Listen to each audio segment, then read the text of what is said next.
On today's starting nine, Carl and Snake are battling the day-to-day struggles of a baseball offseason. It's time to get the mind, body, and spirit right, but mostly the mind as the boys prepare for what promises to be a ridiculous couple of months of free agency. We got stories, we got insight, good vibes, and a couple of hot dudes ready to talk America's pastime. Let's have a great starting nine. Action! Welcome back to Starting Nine. Carl here in New York City, Snake in Texas. Hanging on by a thread, both of us, it sounds like. A little pre-show chatter here. Things are breaking down. We are. Yeah, you came down with a little something. It is flu season. People are getting sick. You're on planes. But it seemed like this morning you got to enjoy a walk around Central Park with Mama, grab a coffee. You seem like you're in good spirits, and then all of a sudden, 2-3 hours go by, and you don't look all that good. No, I think it's just little late onset, some sniffles last night in New York City for a dozen trivia show. Went great last night. Great event at Terminal 5, which is in Hell's Kitchen. A lot of people showed up for it. Put on a nice performance. Very entertaining, in my opinion. We'll wait for the scouting feedback, but overall, like, just spirits have been elevated for that. And then I think there's just a crash now. I think there's a crash. But you know me, I'm a true professional. I'm going to give everything I have to today's starting nine. Because that's just the type of guy I am. But, yeah, I'll be honest with you. I'm hanging on by a thread, emotionally, physically. Well, you know what? It's been a long baseball season. And this is the first baseball season you and I worked together on a show. It's nice now that things are winding down to kind of ease into things here, bullshitting around. I'm sorry things aren't going as well as they should in your life. It sucks when you go to fix something and the trailer break. Like, you're the thing that you're using to fix the thing that's broken breaks. I was nervous. I got a flat tire going to get a new battery like 2 weeks ago. It was one of the worst feelings of all time. Well, it seems like, and everybody's got their issues, and some people probably listen to this or are thinking, you know, this guy's complaining, he's got all these resources and he can get everything fixed. Sure, but I mean, everybody has their own individual problems, regardless of their financial situation. And these are just a couple of ours, a couple of my problems. But I'm trying to do the best I can about not like overstressing about certain situations. And I think everybody can relate to that in a certain sense. Regardless of what your problem is, and I told Brittany, hey, let's do what we can to minimize our stress and our worries about certain things. It'll all get done. Yeah, I mean it's going to cost more money than we want it to, but it's going to end up fine. You know, it's hard to approach it that way, but we're going to be okay. We're going to be okay. I'm more focused on the baseball practice that we have tonight. We had heavy rain last night. I thought it was going to get canceled, but now the sun's shining. The field should be dry enough for us to get out there and get our work in. So that's where I'm at. Will you guys lay the field turf down, or what's that called? Remember that? I think they call it turfus. Is that yes. Is that even a turfus? Is that a turfus. Real word? All right, so it's like 1 degree removed from when the kids would puke in first grade and the janitor would come in and throw the dust down on the ground. It would smell like shit. It's that type of material. And we would, in Chicago, obviously Texas not raining nearly as much as it is in Chicago, but we'd have to get these games in. You know, we're only playing like 25 games, you know, schedules and stuff. And so our varsity coach would call the kids out at like 4th and 5th period and be like, get out to the field right now, rakes.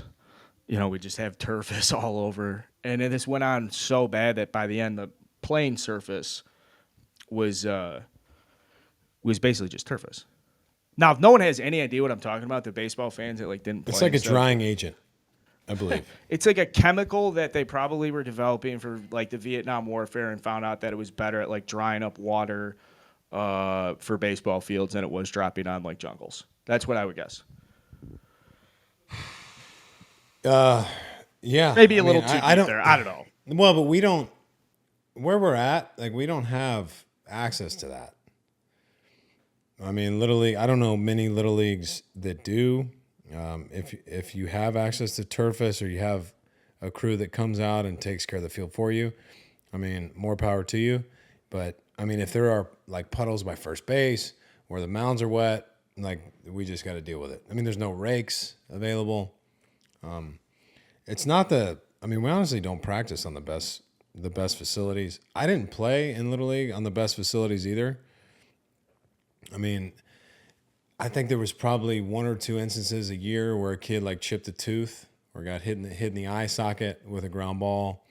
And it's funny because you listen to all the coaches yell at the kids like to stay in front of it or stay down.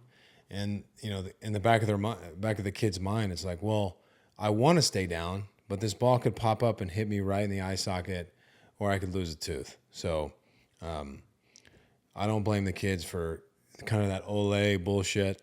Yeah, so you know, bullshit. If you can feel ground balls in the fields that we play on, like as you get older, you'll be just fine. Oh, okay.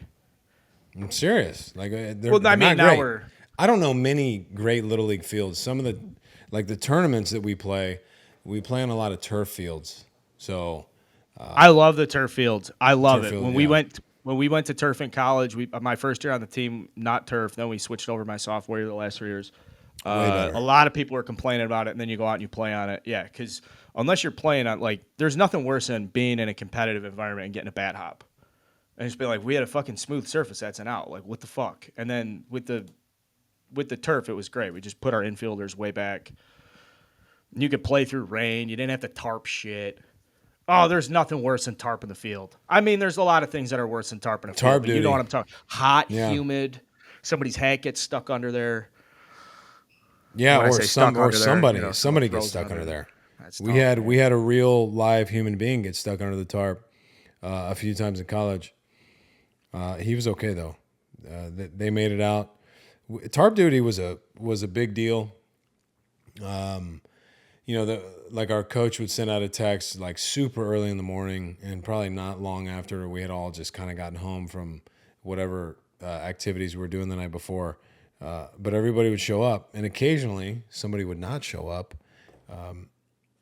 and pay for it in a big way. And while I'm thinking about this, I was probably to blame for some of this, but so our equipment manager, when I was at TCU, they had to wash the visiting team's uniforms. So they had to wash our stuff, and they had to go to the hotel to pick up the visiting team's uniforms and wash them and return them to him.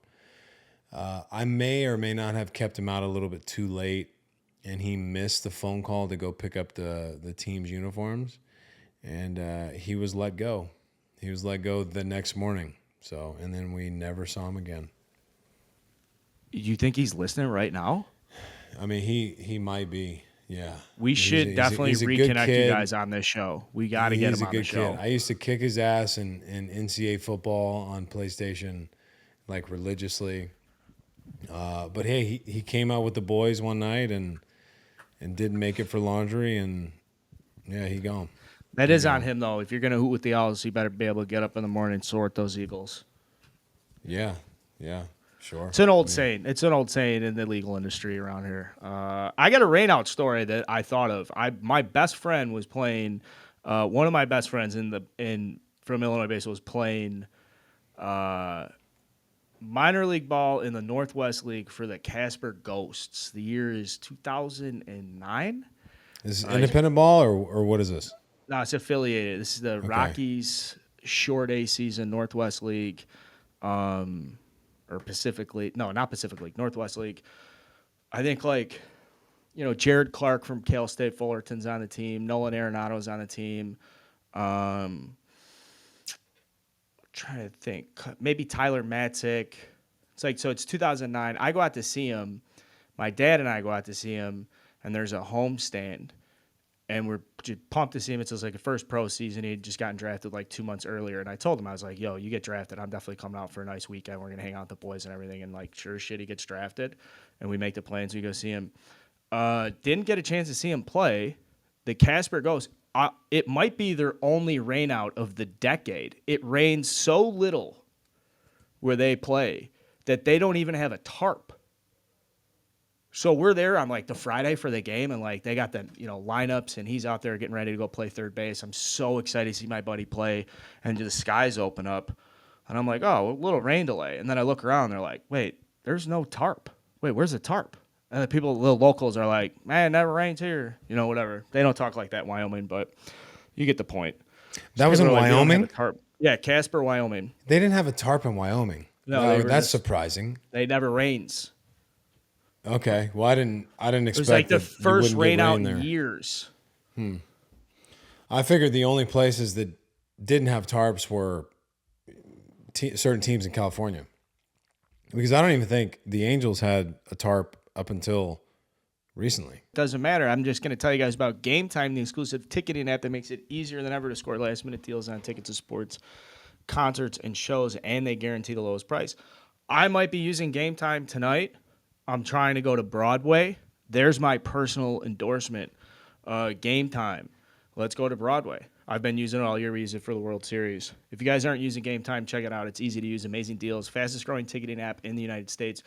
You guys are obviously going to love it. Use Game Time. Upcoming Friday, there's a college basketball tournament in Philadelphia. Big Cat and Dave are calling it. So if you are going to be, if you're not watching at home, you're in the Philly area, you want to go hang out with the boys, check out Game Time, get tickets to that. Download the Game Time app, go to the account tab to create a login, redeem code STARTING9 for $20 off your first purchase. Terms do apply. Download Game Time, last minute tickets, lowest price, guaranteed. Love the G word. All right, it's the off season. How big of a selling point is weather for you guys? Somebody says, you're like Chicago, dude. April blows, man. But then they're like LA, sick. Does that really matter? You don't care. I think winning is more of a deciding factor than the weather. Well, I mean, I didn't say it was the most important. No, I mean it plays into it a little bit, but man, if you're that soft to where you can't get yourself ready to play in some cold weather, then I don't know if that team really wants you anyways. What about Mariners call? Would an agent be like, hey, FYI, they travel twice as many miles as like the average MLB team? Yeah, and that might play into it a little bit. And don't the Marlins? Well, maybe not the Marlins. They probably have to travel. I think the Mariners probably get it pretty bad. Mariners. And do you think San the Francisco, Rockies got to be exhausted? Every single one of theirs is a couple hours. May play a little bit. That's why, like, the NL Central was so great. Bro, that's the easiest the travel. traveling. Like, you can drive to Milwaukee. I mean, you could technically drive to St. Louis, which is like four-ish hours away. I mean, Pittsburgh's a short flight. Yeah, I mean, that's a really nice traveling division. I mean, the Cincinnati, the weather. I mean, it's not if you're going by cities around baseball and division to division, they're not the best cities. But like I've told you before, I found great things in every city. And if you're a golfer, there's good golf everywhere. It's a little bit more. Did I say the golf course you took me to in Philadelphia, by the way? I don't know if I said this. It was just such a phenomenal experience. I know I didn't play that well, but Jesus H. Christ, that was like you say it, I know, because you're like, hey, I want to go see this golf course I liked when I was in Philly. Now I have buddies that lived in Philly, do a lot of business in Philly, play a ton of golf in Philly, like Marion and Pine Valley and that stuff. Now, I'm not saying regulars, but guys that have. And when I brought up Philly cricket, they were like, what? Huh? I took care of you. Unbelievable I took experience. good care of you. And I also took care of you on the golf course. I made it work. We were down big. Yeah, and for purposes of we were, yeah. It's just a friendly game. A lot of pride on that line. Just a friendly game, you know. I mean, just a gentleman's game. But you never want to lose to.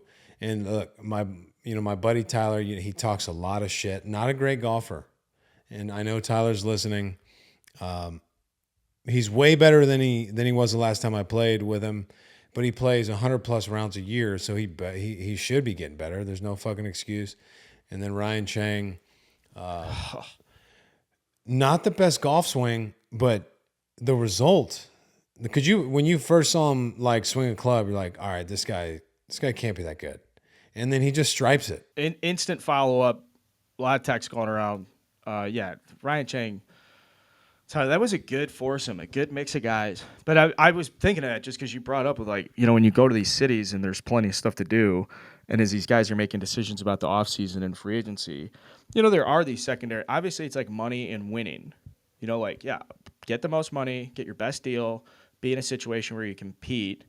But yeah, the second and the third level, and the family stuff too, obviously, like that applies to a lot of guys. You want to be in a good situation for your kids but I'm really interested in like the super unique personal stuff where, yeah, like you bring up, I know for a fact that like if Ian Happ was hitting free agency and all things equal, if one place had better golf than the other place, he would go that place. Like if the terms were equal, everything was equal, he'd be like, ooh, I like good golf. Like just how I know that some other could guys think would about be it. like, Yeah, you could think about it maybe a little bit, but the longer you play, like we have connections in every city for golf.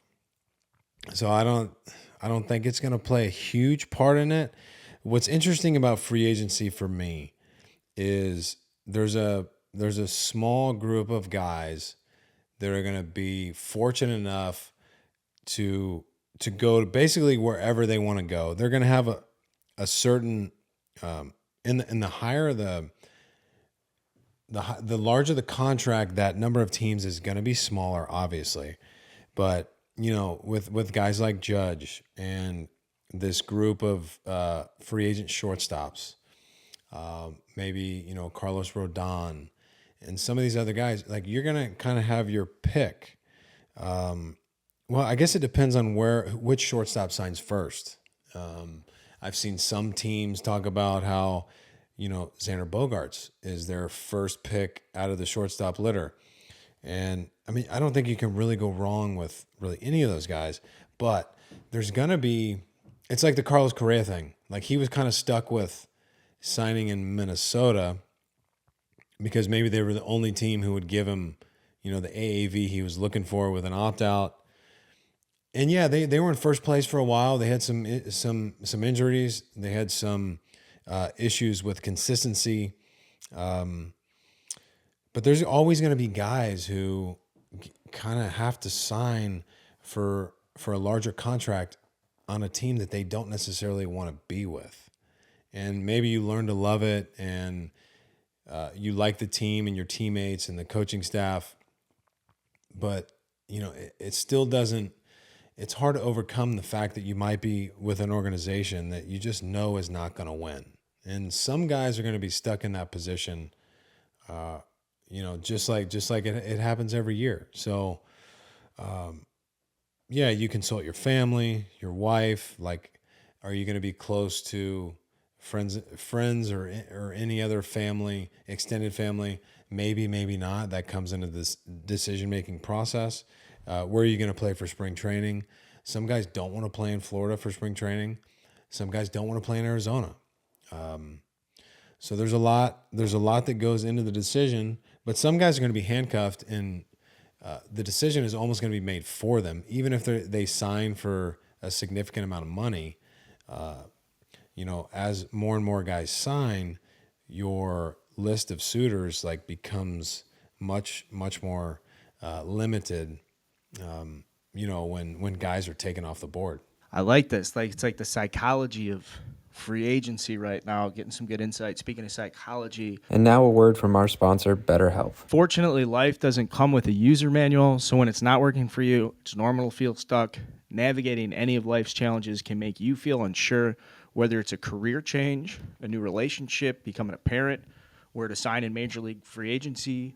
Therapists are trained to help you figure out the cause of challenging emotions and learn productive coping skills, which makes therapy the closest thing to a guided tour of the complex engine called you.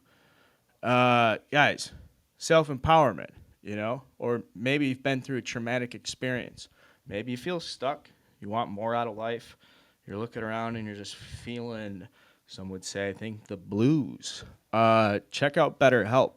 It's the world's largest therapy service. BetterHelp has matched 3 million people with professionally licensed and vetted therapists, available 100% online. Plus, it's affordable. Just fill out a brief questionnaire to match with a therapist.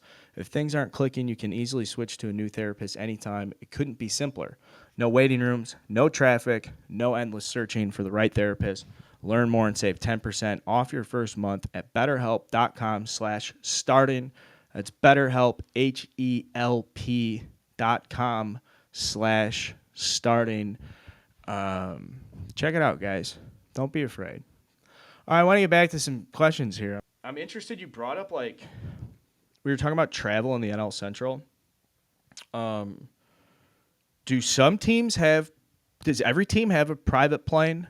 Like, when you guys are going to the Reds or when you guys go to the Brewers, is it like, you know, for sure you're getting a plane? So is that part of now in like a free agent pitch, or they say like, hey, when we travel, like, this is how well we take care of our guys. We stay at the Ritz, you get this, you get meal money, or is the union negotiated? Is it all kind of uniform from the union? How does that work? Well, I can't tell you exactly how many teams have their own private plane. I know that, and this may not be the case anymore, but the Rangers shared the Mavericks plane. So some teams do have like their own privately chartered jet that's owned either by the team or a sports team in that city. Whether they have their own plane or not, like, they're all chartered. Like, it's not like you're on a plane with anybody else. Some planes are nicer than others. Some are all first class seats. Some are just a standard plane. But every player has their own row, so it doesn't really matter if it's all first class seats or not. You got your own row to yourself. You can have 2 rows if you want. There's not that many people on the plane.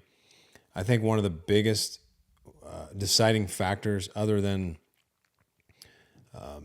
the culture of the team, the ability for a team to win immediately or in the very near future, is how does that team take care of families? What's the family program like? What's the travel like? Every team is staying in nice hotels, some a little bit nicer than others in certain cities.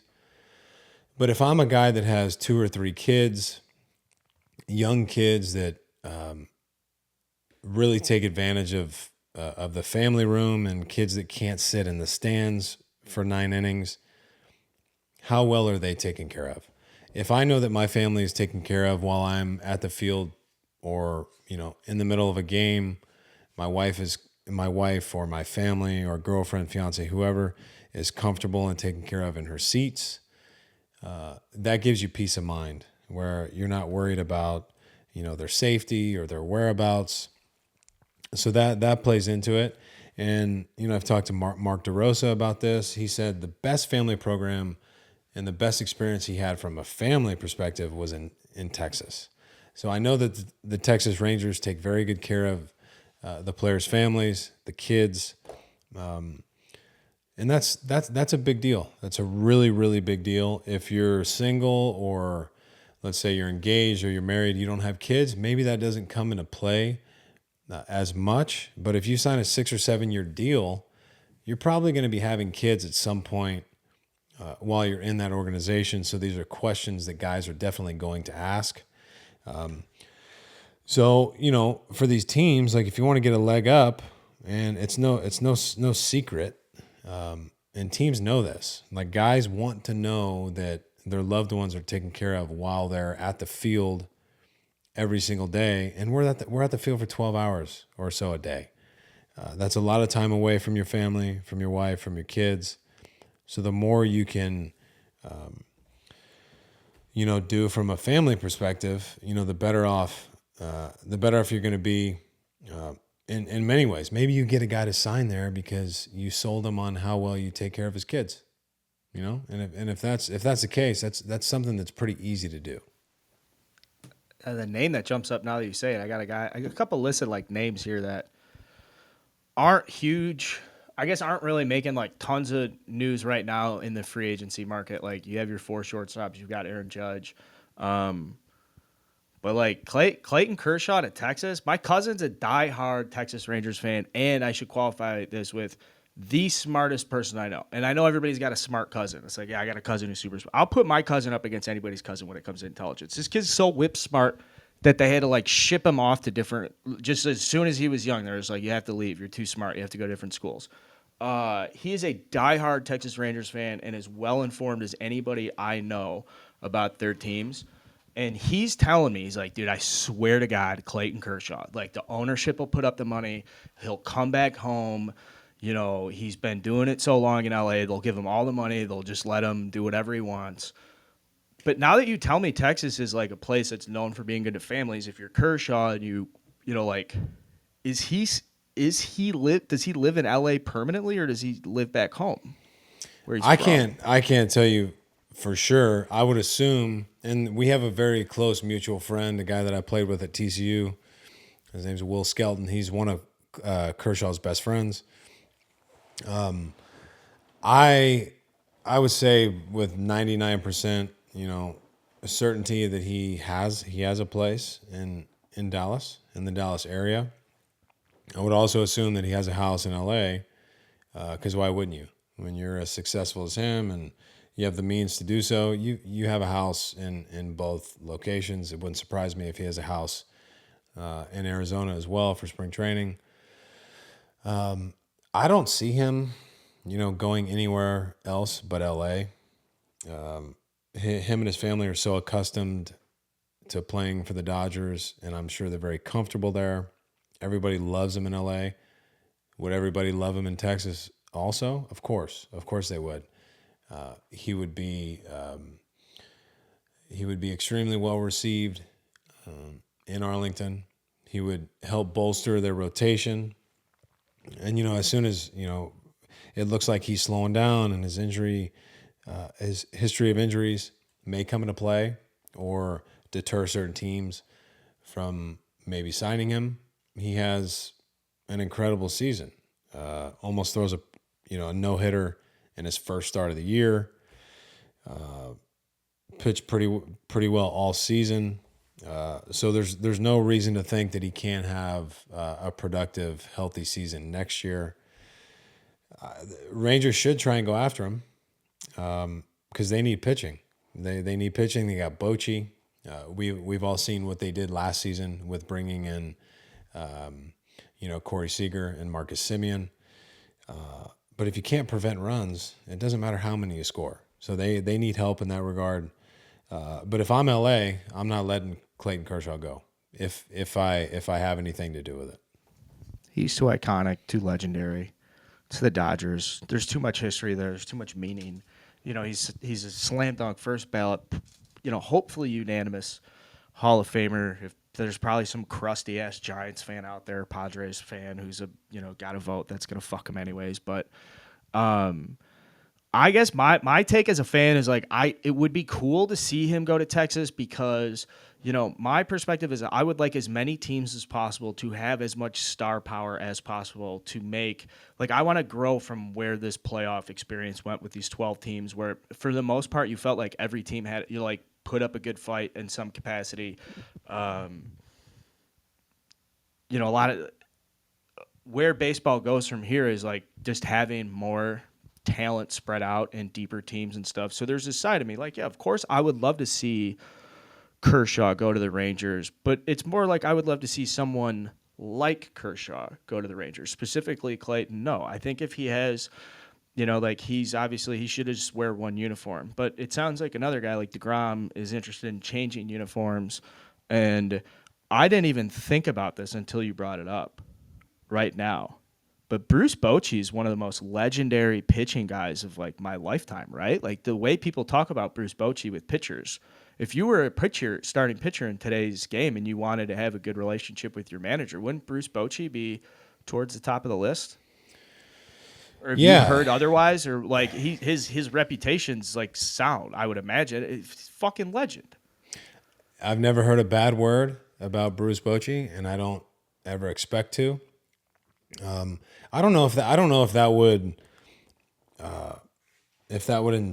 that entices Kershaw to go to the Rangers or not. I think there's enough. It's attractive enough already, being that it's so close to home for him.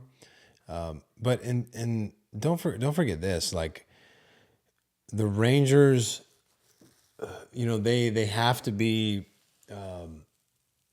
just like wanting to do everything they can to try and compete with not only the Astros but now with the Mariners. And don't forget that the Angels were in first place for a good part of the season. But just think about how much of an effect a guy like Clayton Kershaw can have on your starting rotation.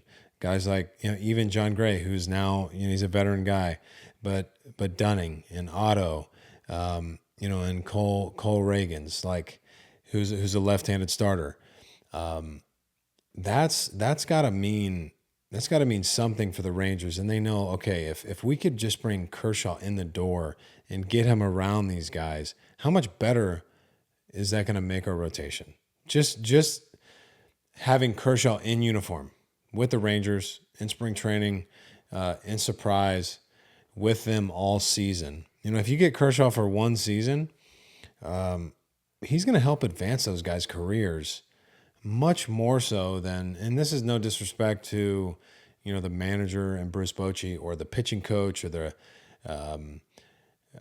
the pitching coordinator. Kershaw does more than any of those guys can do combined for your starting rotation, and I don't think anybody would disagree with that. Anytime you can have a first ballot Hall of Famer still currently playing around your group of guys, it's that's invaluable. So I love when you demystify stuff like this for me, because here I am sitting thinking, and it makes sense, and I'm not taking anything away from Bochy, but you're right. Like I would imagine it sounds like, as you're saying, it's right.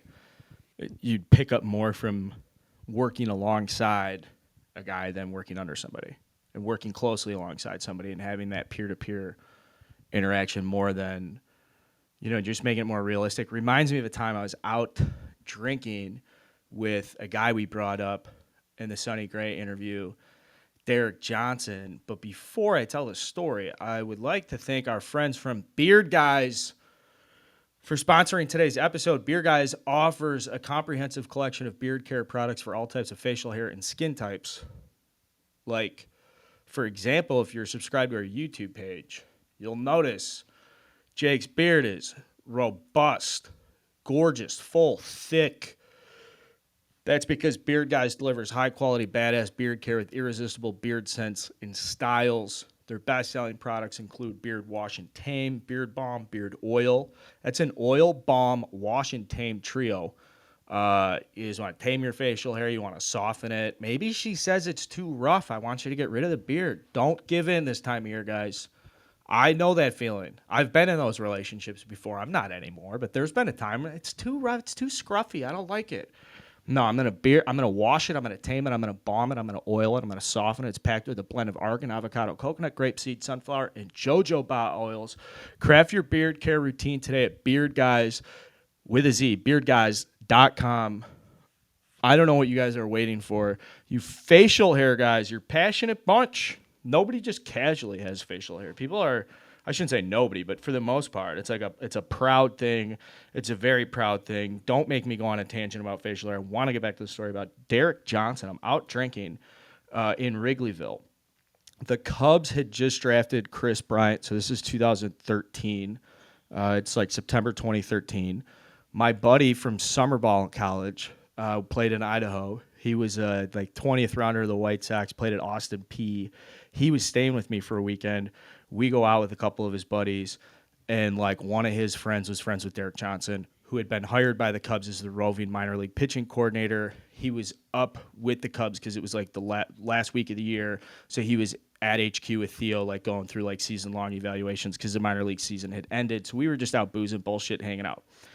And I was asking him questions about like the mental side of something about pitching, or like how much does that matter? And he was like, mental skills are fucking bullshit. I'm like, come on. No, he said mental skills are fucking bullshit because if you can execute, then you're tough. And if you don't have the physical capacity, there's no amount of like mental skills that can help you execute. You either can do the job or you can't do the job. And if you can do the job, then we can talk about, the minutia of mental skills. But the real difference is whether or not someone can physically execute their stuff. And he's like, unless you can do that time and again, repeat, then I don't want to talk about mental skills. What do you think of that? Now, I don't want to. Well, no, this is 10 years ago. No, it's okay. That's okay. I disagree with him because there's so many guys that I've seen in my career that have the abilities somewhere. Because look, if you have the stuff, you can execute. So many times you see guys in the minor leagues or even at the big league level that just are so mentally fucked that they can't execute. Their physical ability is restricted by their mindset. And those things you can overcome those things. And I've seen it many times. And I've also seen it to where guys have such amazing physical skills, but they're so mentally weak that they're not allowing themselves to be able to execute. So I think, it doesn't always take, a mental skills guru, so to speak, to help a guy transform his mindset. But it is a big deal. I think that we put maybe too much focus on mental skills and having like a sports psychologist around all the time. And some guys are weary of that. If they're always in your face, like guys don't tend to want to use them. And mental skills or building mental skills may come from, somebody outside of the organization or a mentor that they've had throughout their playing career that they can lean on. But, it's a big deal because if you have the physical attributes and the overall ability and the stuff, you have to find a way to mentally dial that in. And not everybody's going to do it. But how many times have you seen somebody that's supremely talented that just cannot figure it out? You know what I mean? Like if you have the arm strength and the physical, if you have the makeup, if you're durable, if let's say if you throw 93 to 96 miles an hour and you have a good breaking ball and you have a changeup, but you just can't command it. You can figure that out. You just have to have the right people around you, and you have to be willing to listen and to learn and to be vulnerable. When you feel helpless and you feel like there's no way that things are going to work out. Like things can work out. Not for everyone. There's going to be guys that don't figure it out, that, bounce around in the minor leagues and maybe get a little bit of big league time and go up and down. And I was in that position at one point in my career. But maybe they just don't have the right support system. Some guys have it, some guys don't. But if you have the ability, if you have elite stuff, there's no doubt in my mind that it's possible for those guys to figure it out. Some will, some won't, and it all comes down to who you have around you, your dedication to, because it's not physical, but it's the dedication to finding the right mindset.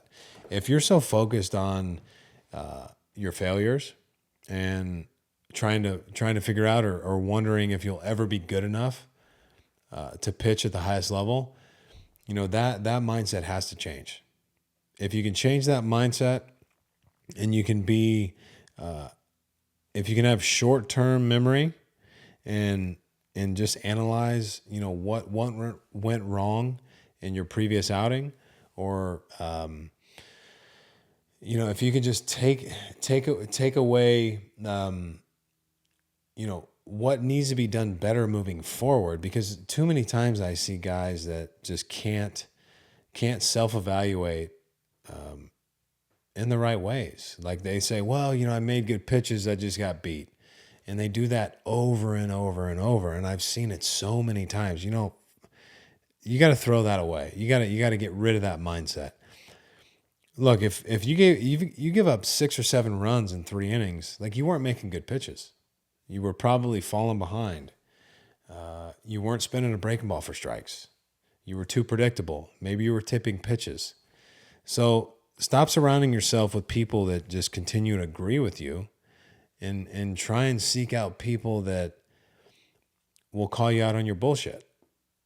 I've had those people in my life, and I'm very grateful for that. And I wouldn't have gotten to where I was if I didn't have those kind of people in my life. They say, you know what? No, bullshit. Like this is why this happened, and this is how you fix it.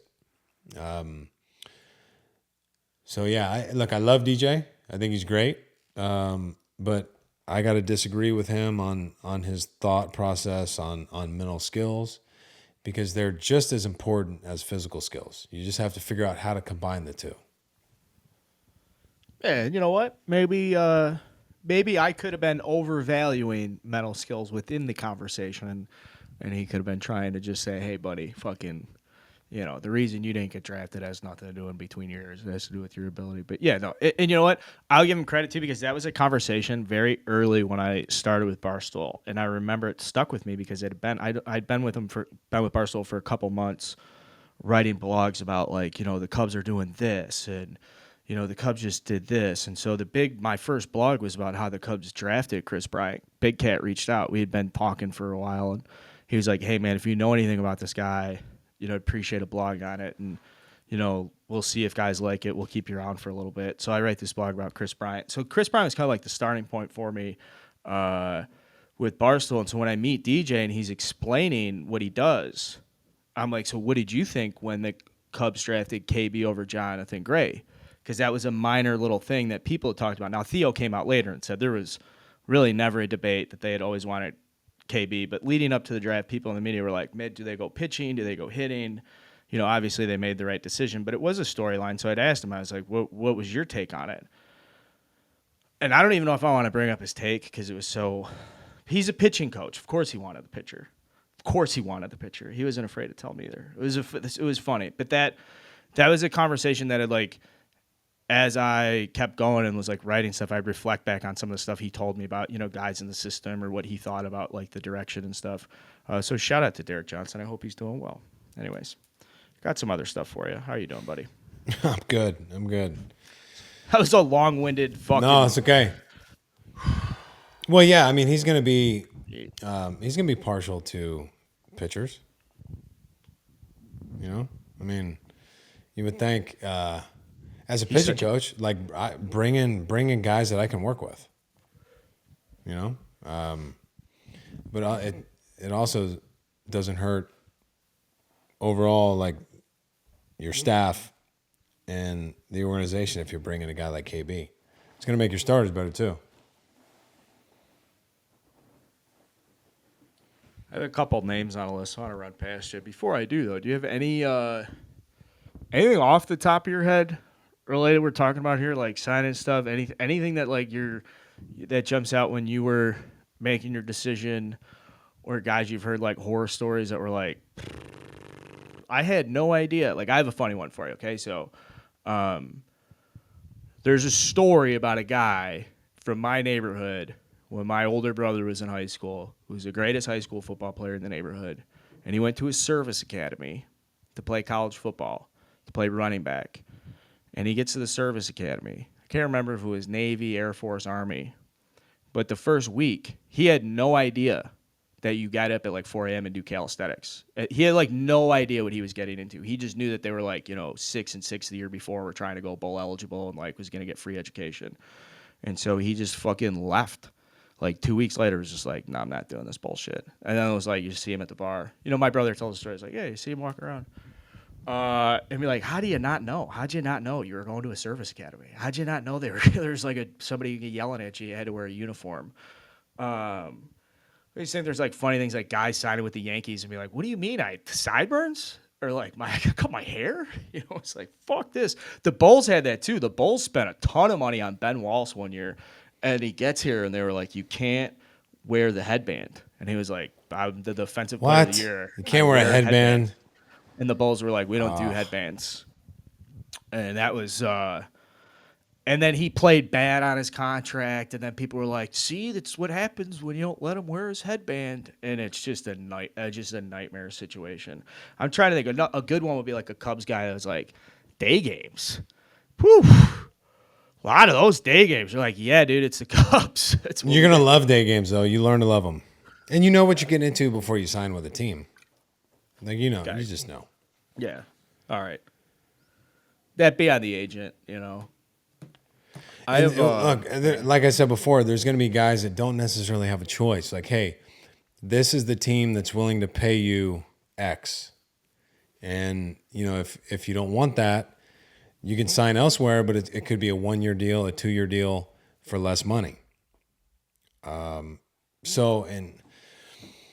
that's why you're going to see, we could see some big free agents sign with teams we didn't expect because they're, maybe the only one that's willing to offer them the type of money that they're looking for.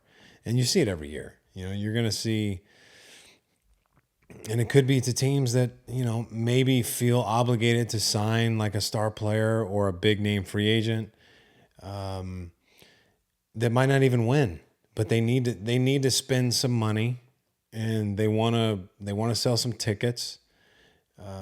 But they're probably not going to go anywhere because let's say there's 15 teams or 10 teams that even with the acquisition of one star player, like doesn't really mean anything for their long-term success. Maybe they sign a guy to a 4 or 5 year deal and then want to make a splash next season. But all these GMs are going to go to the ownership group and say, "Hey, like, how much money can I spend? What are you going to allow me to do this offseason?" And if they can lock up one big player for 5 or 6 years, then maybe with the success of that player and maybe some young players coming up and performing fairly well, then maybe they can entice them to spend a little bit more money than next season. But I wouldn't want to be. Well, I don't want to say I wouldn't want to be. I think it's a tough position to be in when, you're GM for a team that isn't going to win in the short term.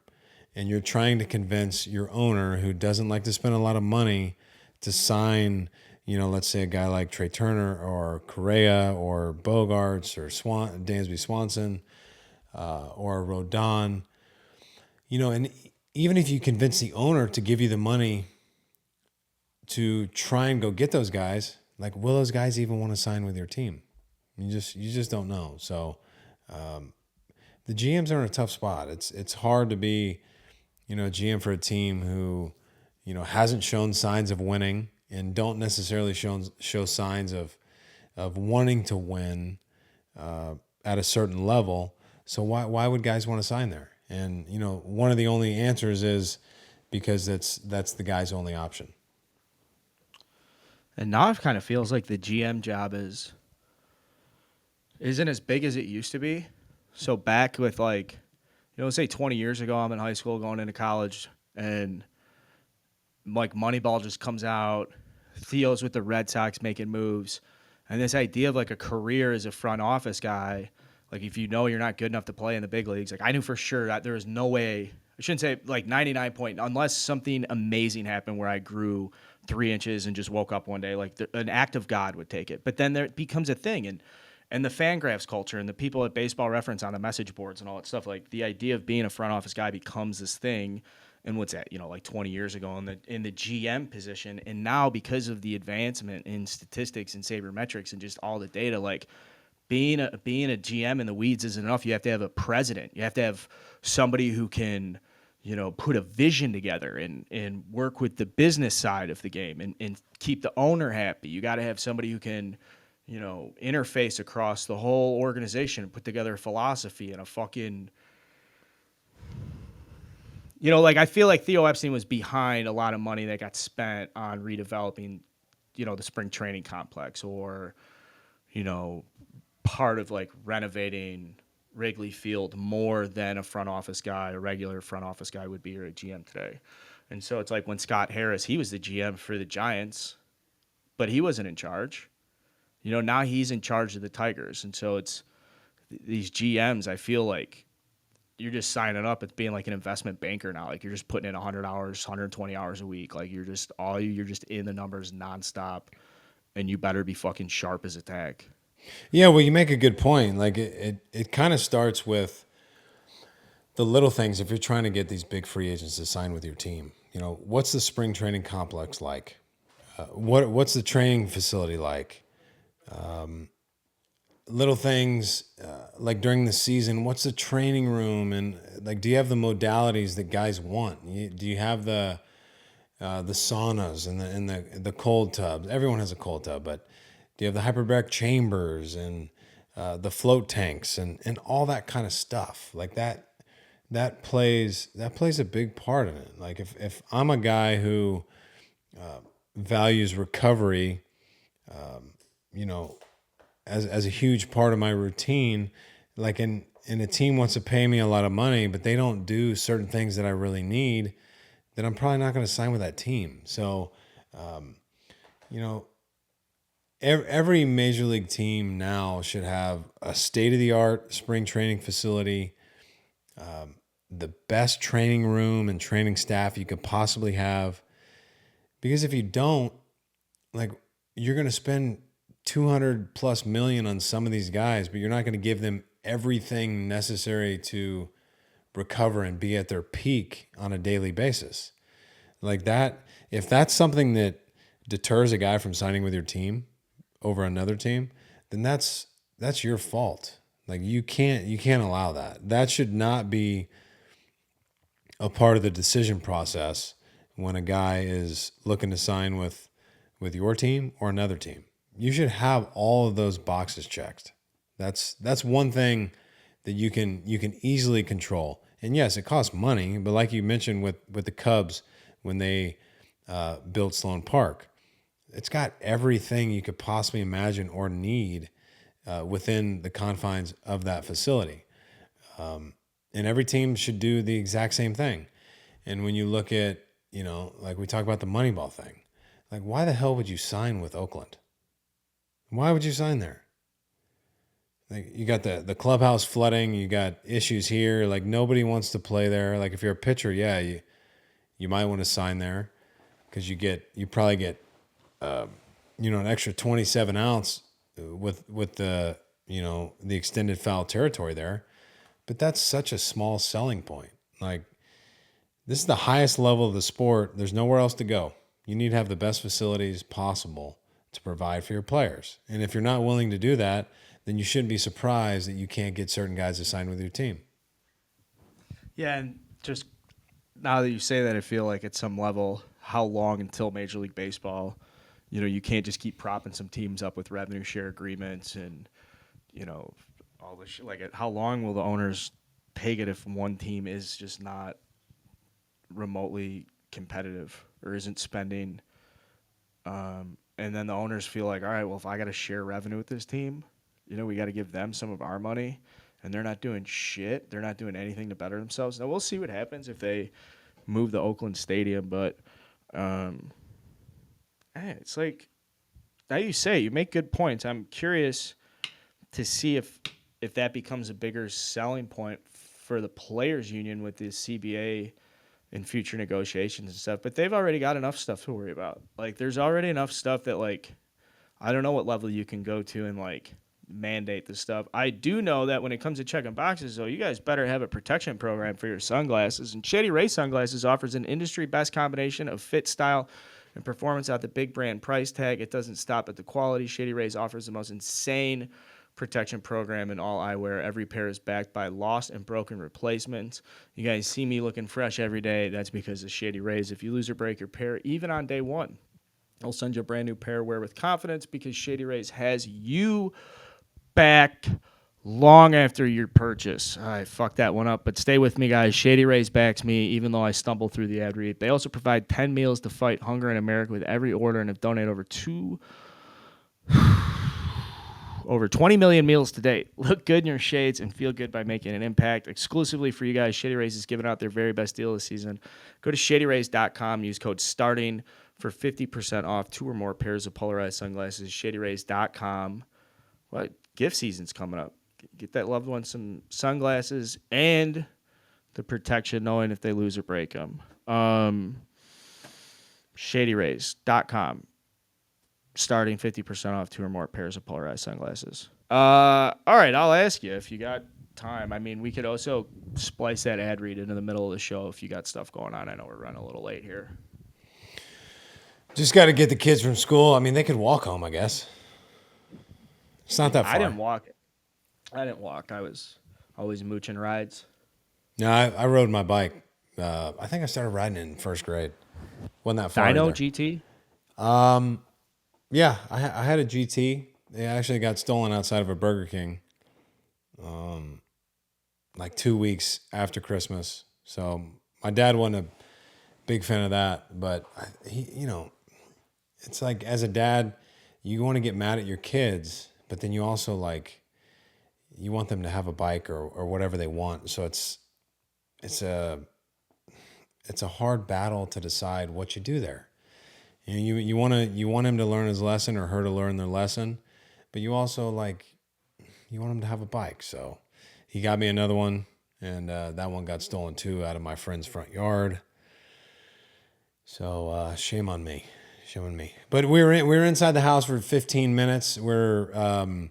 He just had gotten a new computer game, and we're sitting there playing it. The blinds are open, and I think I'm in 5th grade.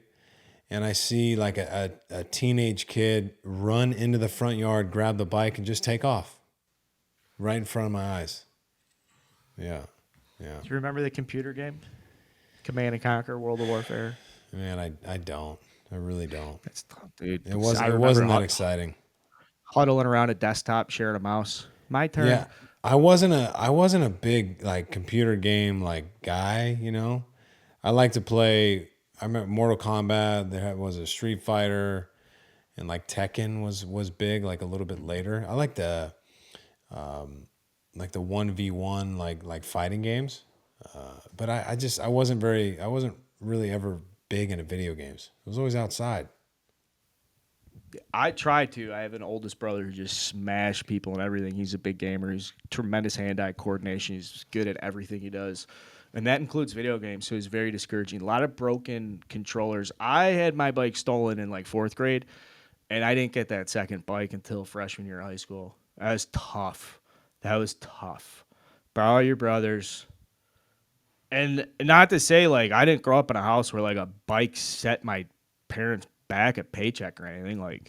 They're not the fucking Rockefellers by any stretch of the imagination. But yeah, he had $250 for a new Schwinn. No doubt about it. And it was just and it wasn't a hard ass learn your lesson. It was just oh, that sucks. It was well, how do I get a new bike? Can I get a new one? It's yours got stolen. Yeah, you got to walk for a while. Go get it back. And then it just got to the point where I was man, I have a bike. But fortunately, I lived next to the Little League baseball field as a kid, the field we played all our sports at, football. I lived literally across the street from it, so I was always hosting. Come on over, boys. No bike necessary. I want to give us some credit. We didn't do a ton of speculating today, and throughout this offseason, I think that's an important note as we move forward with the show. I want to do some mailbags next week. My rookie guest that we're going to have on is currently in Italy right now on vacation. I was enjoy the vacation. Don't fall in love with any Italian girls. You got a big career ahead of you. Not right now. But we'll do some mailbags. But from the purposes of the biggest question I've gotten in this time of year in my history of working for Barstool is X, what are the Cubs going to do? What is this team going to do? Where does this player sign? And the reality is, we can have educated conversations and listen to reports and stuff, but unless someone's going to call me or call Jake or, say this is exactly, where I'm signing or what I'm doing, it's very hard to talk about other than just keeping it high level. And, we'll report on the news that comes up. I'll be up to date with everything I can, but this definitely isn't going to be I definitely don't want to get in the habit of, we already said Aaron Judge is going to make a fuck ton of money. I think it's going to be $50 million a year or something like that. We'll see what happens with it. It sounds like the Giants like him. It sounds like the Yankees like him. A lot of my point is, you guys know a lot of what we know. So Yeah, we can speculate and we can go back and forth on where we think free agents are going to land, but I mean, we're going to be wrong a lot. I mean, we can talk about where like the needs that certain teams have and the voids that need to be filled from a rotation perspective, the bullpen, teams that need better defense. But there's just so many moving parts. There's a long list of free agents, and there's so many needs that teams have. And one of the things that I think about, at the end of every season is, okay, so the Astros won the World Series, and we all know the teams that are strong. A lot of those teams that have overwhelming strengths are losing some players. Okay, so if they lose, if you look at the Dodgers, they're probably going to lose Trey Turner. They have, I think there's an option for Justin Turner. They're losing a guy like David Price, Tyler Anderson. So they're gonna have payroll flexibility, and the same thing can be said for a bunch of these other teams. But my favorite thing to kind of dive into is, what are these teams that are kind of in the mid tier or towards the bottom tier? What are they going to do? Are they going to just, like I said, are they going to try and sign a big free agent and just say, hey, wow, we brought in this shiny toy who's going to help us win the World Series, which we know is bullshit? Or are they going to, like if you're a team like the Orioles, are you going to have a big offseason? Are you really going to try and compete in the AL East with the Yankees, with the Red Sox, with the Blue Jays? Or are you just going to kind of allow your players that stepped up make the next step in the progression? So there's so many questions, and every day new information comes out. Some of it's BS, some of it's not. So we'll continue to roll with it and see what happens. But I like this part of the year, I really do, and we can continue to dive into like my experience with free agency, and how that process looked, and try and forecast the future for a lot of these teams. But I don't know how much things are going to change. It seems like the usual suspects are always in position to make a deep run in the postseason. Obviously, what the Phillies did was very surprising. They got hot at the right time. They made it to the World Series, had a shot, but I don't know if it's going to be any different. It's going to be, the Padres, the Astros, the Dodgers, the Yankees, the Braves. So we'll see, man. The Mets. I don't see that group of 8 to 10 or 12 teams being much different than it was this season next year. Well, a couple things though, where it's like, can the Diamondbacks make a jump next year to be where the Mariners were this year? And can the Mariners make a jump next year to be, more competitive throughout 162 against the Astros, the way that they were in that 5-game series, where it's the division's not called off in the middle of August or whatever. But I agree with you, because it is in a sense it's disheartening for a lot of fan bases, because you can look at the gap and unless you guys are developing superstar homegrown talent like how the Orioles have. Like the Orioles are in the discussion because Adley's a stud, Gunner's a stud, Mateo's a stud. They got all these studs coming together. Brandon Hyde's got a good culture there at Mountcastle, and Austin Hayes. You got dogs. Like now they're in a spot you go spend a ton of money.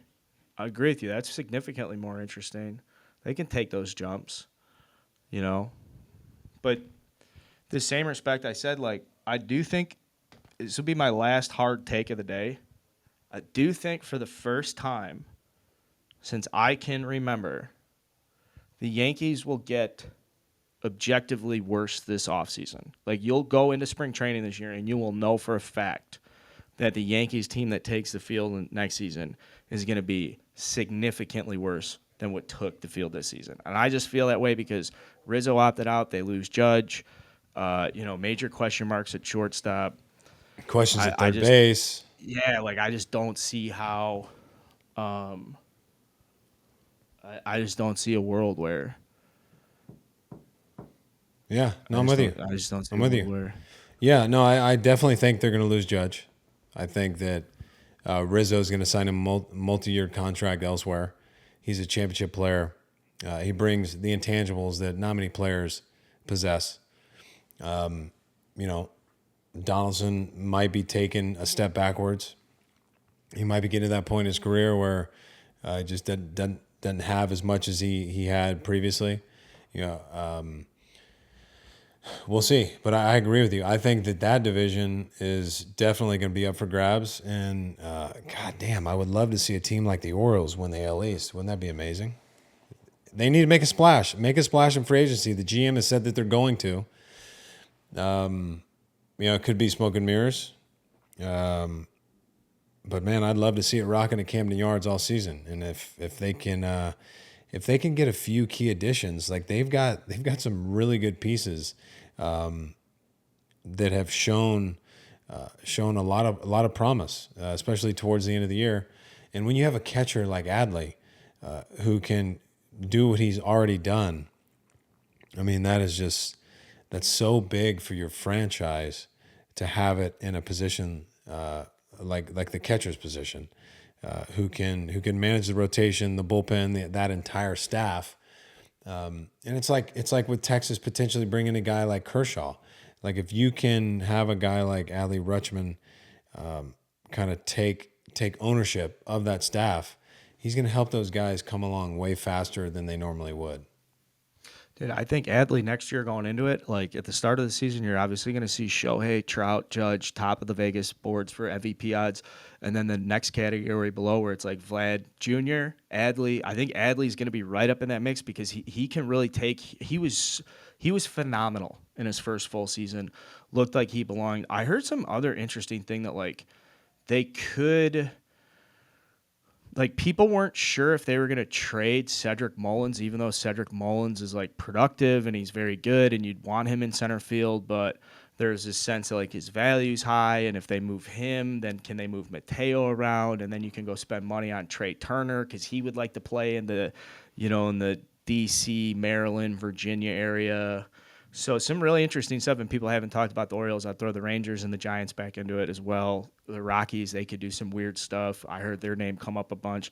And don't forget about the Cardinals, too, because the Cardinals saved some money. Like, they did get a deal on, they got a deal on Arenado. I think they got him at a bargain. So I was going to close the show and say we haven't speculated. Kudos to us. Now I'm speculating more than I anticipated, but no, we're just setting the stage. I guess my point is like I just don't want to be I'm going to do my best not to be a meatball and just come in and be like, well, like obviously this guy's got to sign with the Giants. Why would you not sign with the Giants? It's like, no, dude, like, I've learned that I'm going to be surprised. Some shit's going to happen. People are going to spend a fuck ton of money.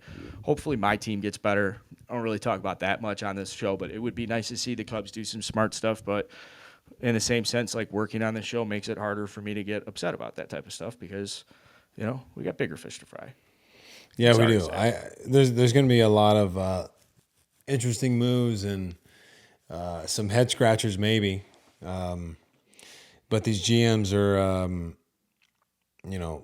they're up against, a pretty tough task. I mean, a lot of these teams that feel pressured to provide, a winning team for their fan base, they have to get some things done. And the longer you wait, the more opportunity you have the more opportunities there are to miss out on certain things. So, do you jump out there early?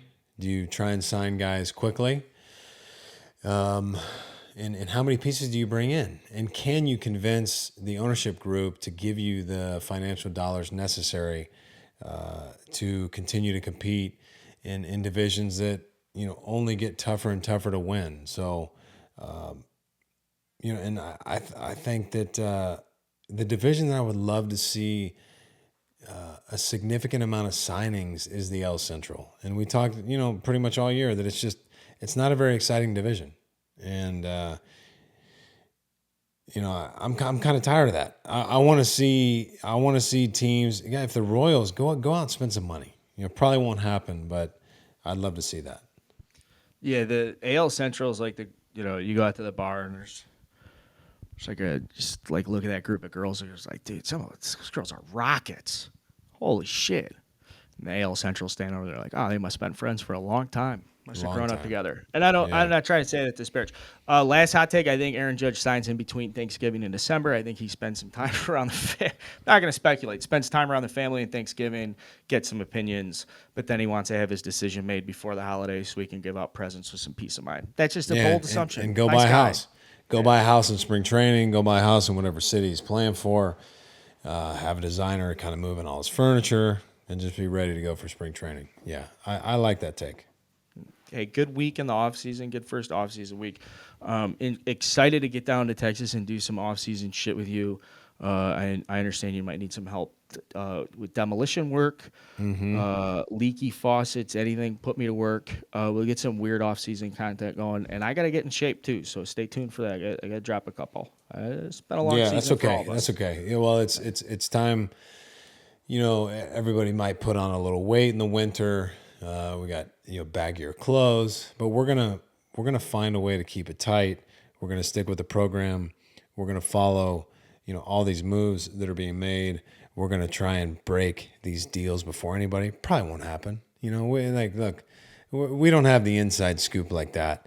But that things will change. Things will change. We're gonna acquire more phone numbers and contacts for the Rolodex, and maybe we do start breaking stories. So stick with us. You never know.